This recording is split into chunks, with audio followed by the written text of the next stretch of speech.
Now, we had started in the previous hour, but let's keep talking about wills. The Department of Justice and Constitutional Development has dedicated this week to educating South Africans about the value of having a will and to encourage the public to take care of their personal business to avoid pain and confusion when they pass on.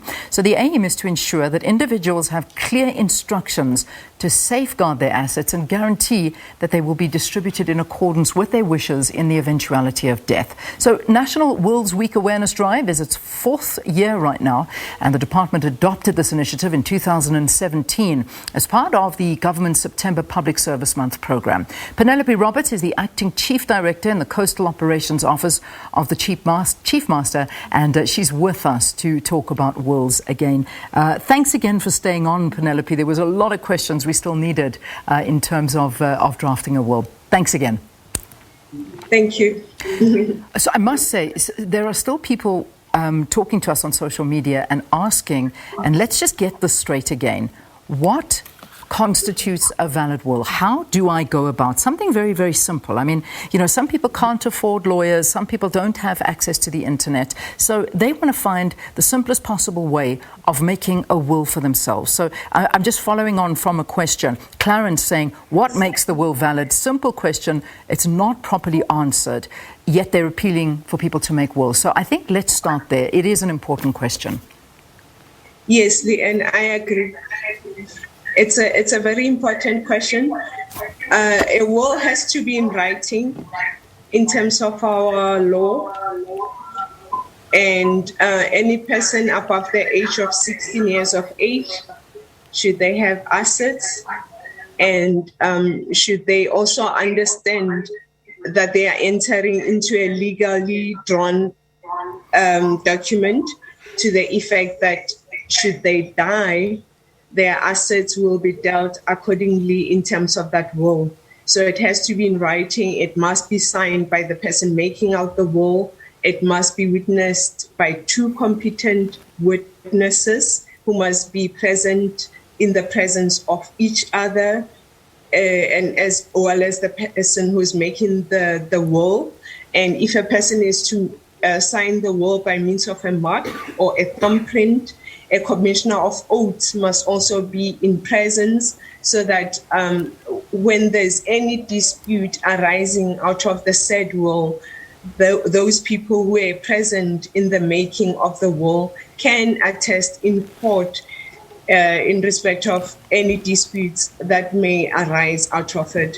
Yes, a will can be drafted at an attorney's place or at a bank, or it can also be drafted at one of the trust companies like Absa Trust, FNB Trust, Standard Bank Trust, etc.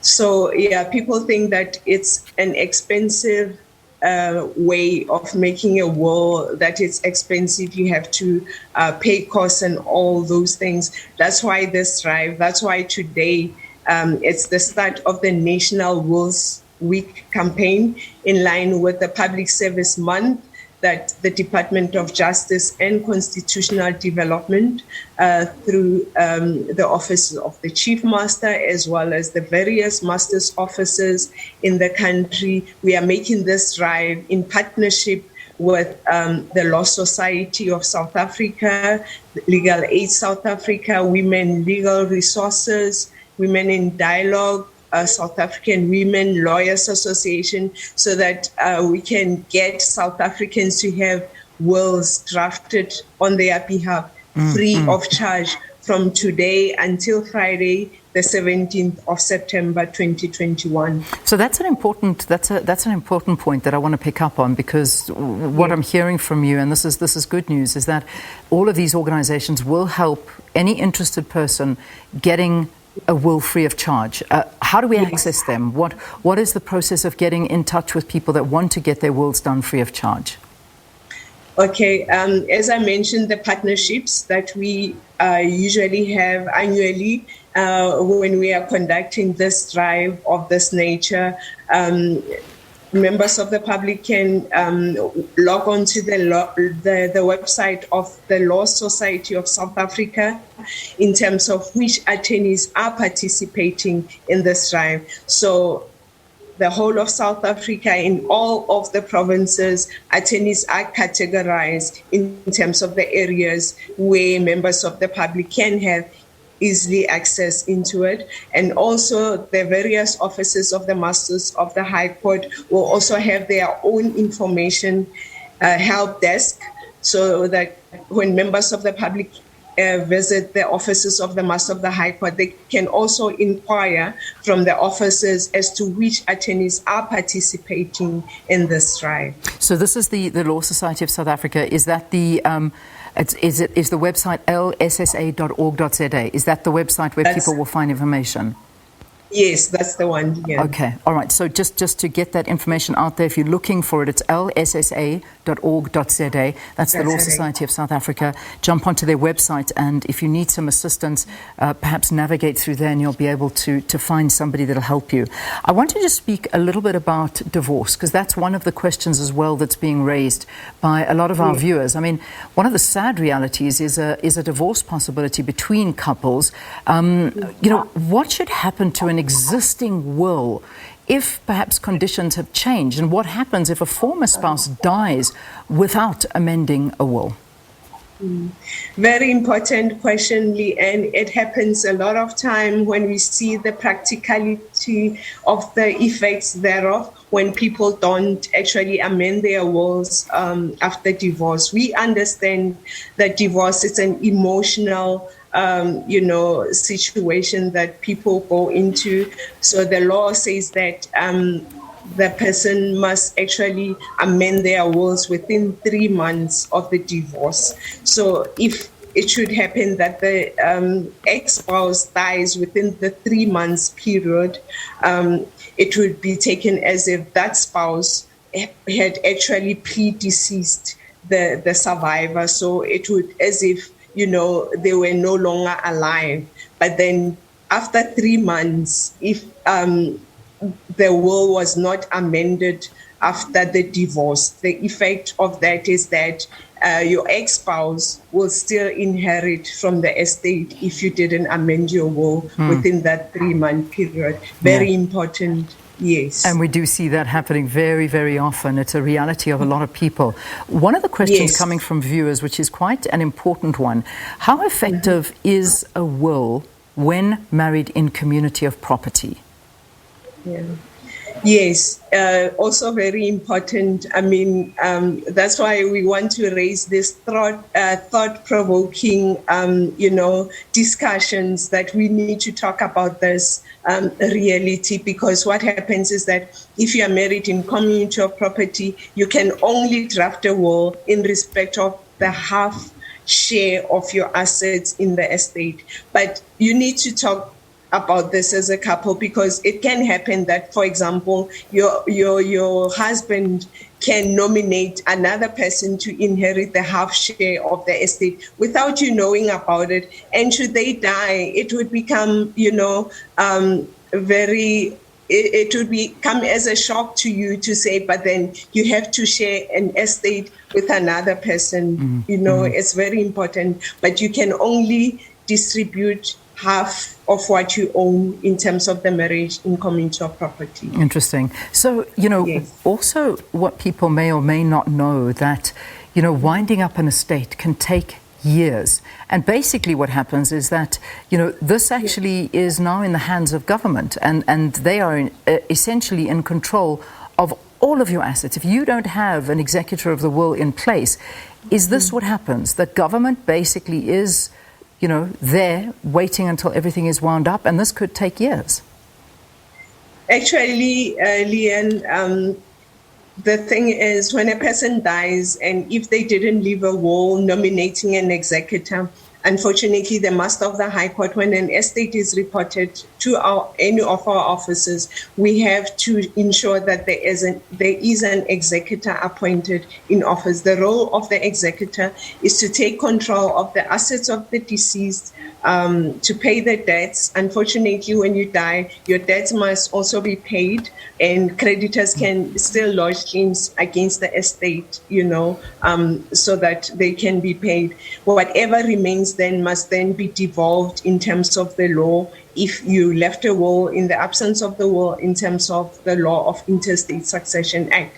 Yes, it can take a long time. If you didn't nominate an executor, the master would have to call all the nominated executors to come to a meeting so that the master can see to it as to who is fit and proper to administer the estate on behalf of the deceased estate.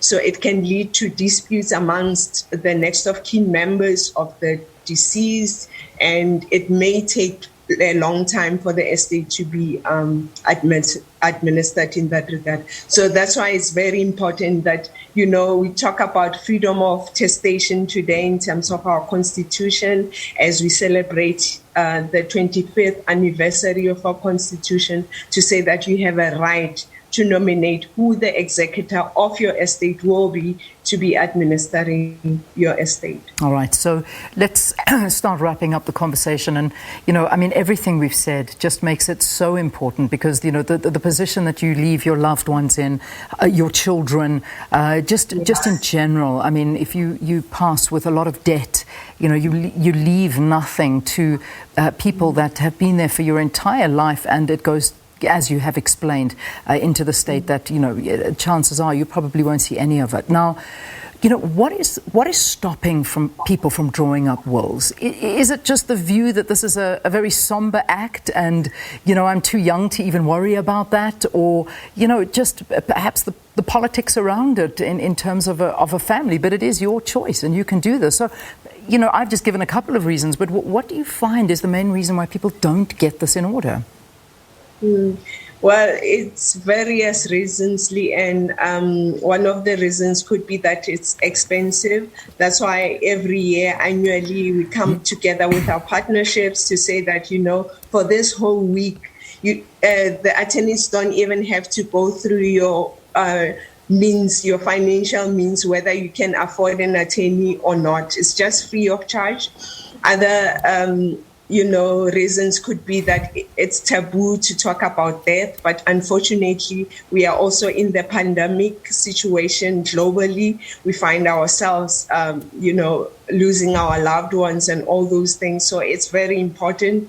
It can be, yes, that, you know, I'm not rich, I don't have a lot of assets, but I have a cell phone, you have money in the bank, for example.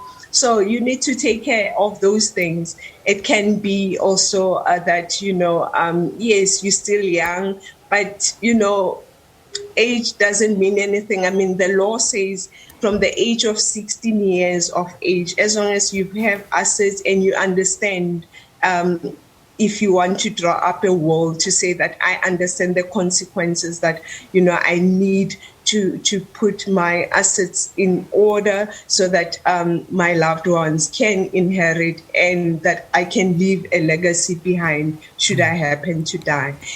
Yeah, so it's various. Yeah, various reasons, but no reason is good enough not to have a will, and I think that's the real resounding message that we're leaving viewers with here this morning. Again, just this is the week that you're able to get it for free.